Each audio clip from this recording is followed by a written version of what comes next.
O Suspense Sozinha estreou esse mês no catálogo da Telecine e conta a história da Jéssica, que recentemente perdeu o marido e tá se mudando de cidade. Eu acho que na verdade ela não tá se mudando nem de cidade, sim de estado, porque ela tá indo pra tão longe que não tem como ser cidade vizinha. E eu afirmo isso por causa do próprio GPS dela, que lá no começo do filme fala quanto tempo que ela vai demorar pra chegar no destino dela. Nesse percurso, ela acaba encontrando um homem muito estranho que aparece em vários lugares que ela passa. Ela logo então pensa que as intenções dele muito provavelmente não são das melhores e faz todo o possível para se manter longe dele. E ela estava certa, as intenções dele realmente não eram boas e ele acaba sequestrando ela. A Jéssica consegue escapar desse local em que ele trancou ela e é aí que começa o joguinho de gato e rato que fica o filme inteiro. Essa sinopse já deixa você entender que a Jéssica não é uma protagonista burra, né? O fato dela ter conseguido escapar do lugar em que o cara trancou ela e dela conseguir permanecer em fuga o filme inteiro confirma isso. E antes que você diga não, isso não é um spoiler, isso é a história do filme, é o tema do filme, que é essa perseguição,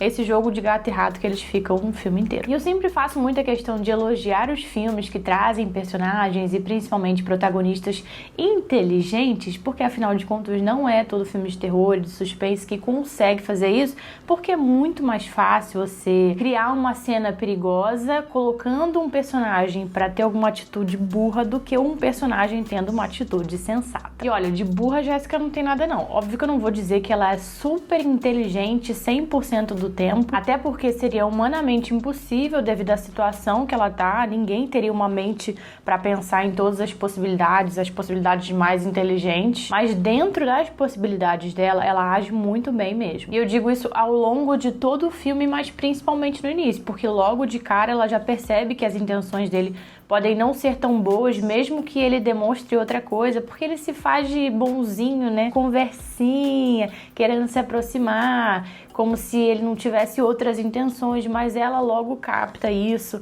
Ela já pensa que ele pode ter segundas intenções, não muito interessantes, e ela já vai se afastando dele. Então ela já é inteligente desde o início do filme, e ao longo do filme todo ela também tem atitudes bem legais. Bem legais que eu digo bem inteligentes. Na verdade, ambos os personagens são inteligentes, tanto a Jéssica quanto o sequestrador. Então são duas pessoas inteligentes batendo de frente, e é isso que traz toda a atenção do filme. Tensão é essa que é construída dentro dessa perseguição, que ao longo do filme ganha vários cenários diferentes. O filme, inclusive, divide esses cenários como se eles fossem capítulos de uma minissérie. Ele vai dividindo, escrevendo na tela mesmo as partes do filme. Essa parte tal, agora começou parte tal, é assim. Isso, na minha opinião, foi criativo e principalmente funcionou, porque ele dá um título àquela parte que vai começar. Então a gente de cara já fica apreensivo com o que vai acontecer. Por exemplo, tem uma parte do filme que se chama O Rio. Essa parte não começa no rio, ela só vai mostrar o rio depois. Então você já começa ela sabendo que vai acontecer alguma coisa com o rio, sei lá onde, você já fica curioso. Então, na minha opinião, isso de dividir um filme em partes e mostrar, deixar bem claro pra gente qual parte é qual, traz muito mais curiosidade. E vamos combinar, né? Curiosidade do que vem pela frente é no mínimo 50% do que mantém uma pessoa interessada em continuar assistindo um filme de suspense. Os outros 50% se dividem em boa construção da tensão, conflitos interessantes, história legal e personagens que cativam. E por falar em história e personagens, os backgrounds dos personagens não são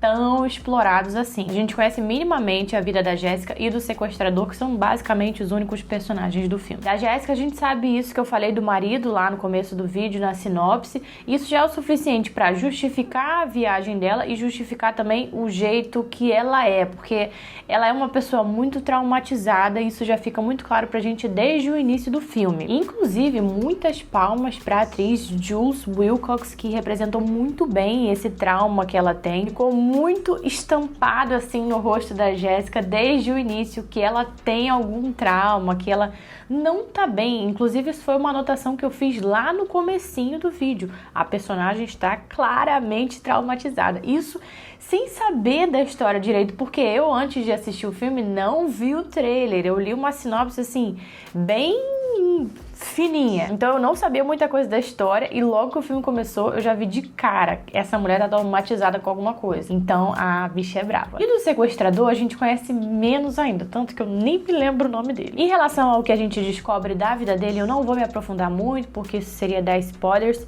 Mas eu não fiquei muito feliz com a quantidade de informação que a gente recebeu dele. Eu achei que ficou pouca coisa. Podia ter tido um pouquinho mais. Como, por exemplo, as motivações dele fazer o que ele faz. Eu sei que existe gente que gosta de matar e sequestrar simplesmente por fazer, mas eu não reclamaria se o filme mostrasse pra gente os motivos dele fazer o que faz. Eu não reclamaria, acharia ótimo. Então, quanto ao aprofundamento da personagem Jéssica, eu achei que ficou ótimo, na medida certinha, mas do sequestrador eu gostaria de ter conhecido um pouquinho mais. Por falar nele, ele é um cara que traz raiva desde o início do filme, mesmo quando ele ainda tá bancando bonzinho. Olha pra cara dele e já percebe que aquele cara não é normal. As atitudes que ele toma desde o início do filme são muito irritantes. Então a gente já começa o filme com raiva dele. Aí a nossa raiva dele vai subindo, a gente passa a odiar o cara. O que é ótimo, porque isso é sinal de que o vilão cumpriu o papel dele, né? Que é fazer a gente odiar ele. Quanto à tensão, o filme sabe construir ela bem, tanto nas cenas de perseguição quanto nas cenas de combate. A violência, mais no início, não é tão visual, mas mais lá pro meio do filme ela vai sendo mais mostrada. O filme não chega a ter cenas fortes de violência,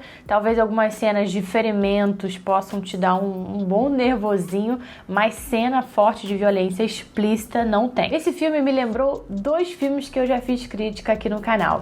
Fúria Incontrolável e O Que Nos Mantém Vivos. Na verdade, ele me deu uma impressão de ser a mistura desses 2 filmes. Se você já assistiu algum desses 2, você muito provavelmente vai gostar de Sozinha também. Eu curti, achei legal. Tem uma história genérica, nada de inovador, mas traz boas cenas de tensão. Tem a duração na medida certinha, 1h30, que passa rapidinho. Na minha opinião, vale a pena assistir. Se você já assistiu, comenta aqui embaixo o que você achou.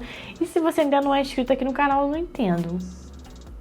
Eu não entendo por que você ainda não é inscrito aqui no canal. Se inscreve aí, tá bom? Beijinhos e até a próxima.